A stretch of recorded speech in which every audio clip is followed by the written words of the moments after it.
जमाते इस्लामी हिंद ने आज तमाम मुद्दों पर अपनी राय रखी है, लेकिन तमाम गर्म मुद्दे इस समय चल रहे हैं। खासतौर पे ज्ञान व्यापी मुद्दा जो है इस समय चर्चा पे है। क्या सोचती हैं सलीम इंजीनियर साहब, ज्ञान व्यापी को लेकर के क्या स्टैंड है सर? देखिए, ये बात बहुत पहले से हम कहते आए हैं कि 1991 का जो रिलीजियस प्लेसेस वर्शिप एक्ट जो है वो इसीलिए लाया गया था कि देश में ये जो इतने मसले उठाए जा रहे हैं उस पर एक रोक लगाई जाए, और बहुत सोच समझ कर वो कानून बनाया गया था।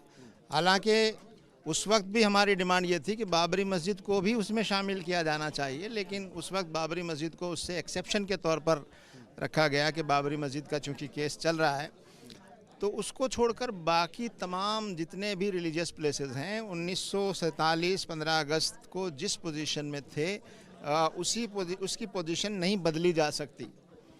तो अब हमारी अदालतें जो हैं इसका ख्याल नहीं रख रही हैं, और कभी सर्वे रिपोर्ट के नाम पर, कभी सर्वे की पिटीशन, कभी और अभी जो ज्ञान व्यापी में हुआ है कि मस्जिद के नीचे जिसको पुरोहित जी का तहखाना कहा जा रहा है, मंदिर कभी नहीं कहा गया उसको, वहाँ पर वहाँ की अदालत ने, लोकल अदालत ने जो है उसको परमिशन दे दी कि यहाँ पूजा की जा सकती है।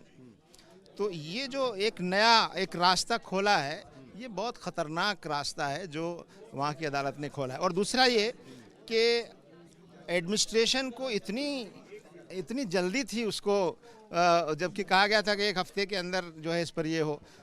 जो मस्जिद की इंतज़ामिया है वो हाई कोर्ट जाना चाहती थी, रात में वो सुप्रीम कोर्ट को भी उन्होंने अप्रोच किया, उन्होंने कहा कि नहीं पहले हाई कोर्ट जाइए। अब कल हाई कोर्ट ने भी कह दिया कि नहीं, आपका ये जो है हम तस्लीम नहीं करते। तो इससे अंदाज़ा हो रहा है कि हमारी अदालतों की जो क्रेडिबिलिटी है वो बराबर गिर रही है, और साफ नज़र आ रहा है कि अदालतें हुकूमत की मर्ज़ी और मंशा का ख्याल रखते हुए और मेजॉरिटी के सेंटिमेंट्स को, उसको मैं मेजॉरिटी भी नहीं कहता, ये एक तबका है जो ये कहना चाहता है कि मेजॉरिटी उनकी तरह सोचती है, वो जो चाहती है, और ये मंदिर और मस्जिद के मसले पर पूरी मुल्क में एक किस्म का नफरत फैला। कहा गया कि 1993 के समय में वहाँ पूजा होती थी, वो गलत है।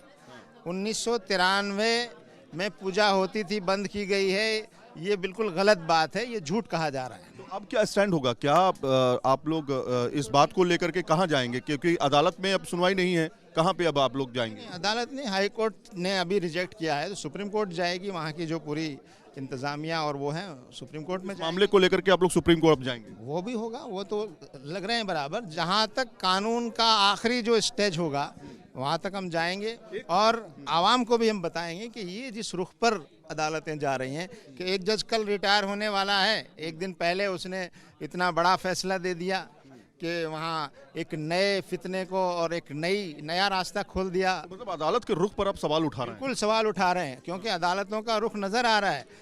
बाबरी मस्जिद का फैसला देने वाले एक जज जो हैं वो राज्यसभा के मेंबर बन जाते हैं, दूसरे जज जो है गवर्नर बन जाते हैं। तो ये साफ नज़र आ रहा है कि हमारी अदालतों की जो एक क्रेडिबिलिटी होती है, एक देश में अदालतें ही एक आखिरी चीज़ होती है जहां आदमी अपनी मसले को लेकर जाता है, लेकिन अब अदालतों की क्रेडिबिलिटी भी जब सवालों के घेरे में आएगी तो हमारी डेमोक्रेसी कमज़ोर होगी। ये हमारे मुल्क की आवाम को भी सोचने की ज़रूरत है, और हमारे मौजूदा जजेस को भी सोचने की ज़रूरत है। यूसीसी को लेकर के आप लोग का क्या स्टैंड है? क्योंकि यूसीसी में अब 6 तारीख को बहस होगी उत्तराखंड विधानसभा में। पहली बात तो ये एक किस्म का गलत प्रोपेगेंडा है कि कोई स्टेट जो है कोई कानून बनाता है और उसको आप यूसीसी कहते हैं। कॉन्स्टिट्यूशन में जो यूसीसी की बात है, हाँ, यूनिफॉर्म पूरे देश में होगा ज्योग्राफिकली।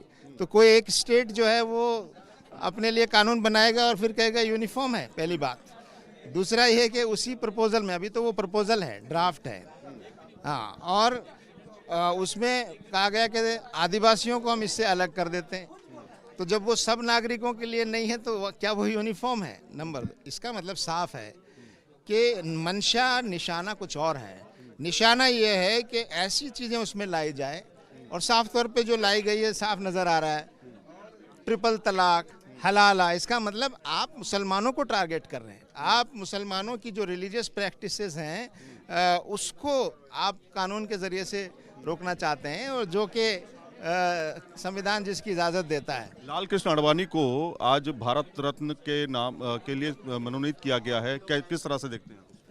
बहुत अफसोस की बात है कि जिनका नाम बाबरी मस्जिद को ढहाने वालों में मुलजिम की हैसियत में दर्ज है, ऐसे लोगों को, अभी केस ख़त्म नहीं हुआ है वो, ऐसे लोगों को भारत रत्न देना ये ऐसा ही है जैसे नाथूराम गोडसे को भारत रत्न देना है।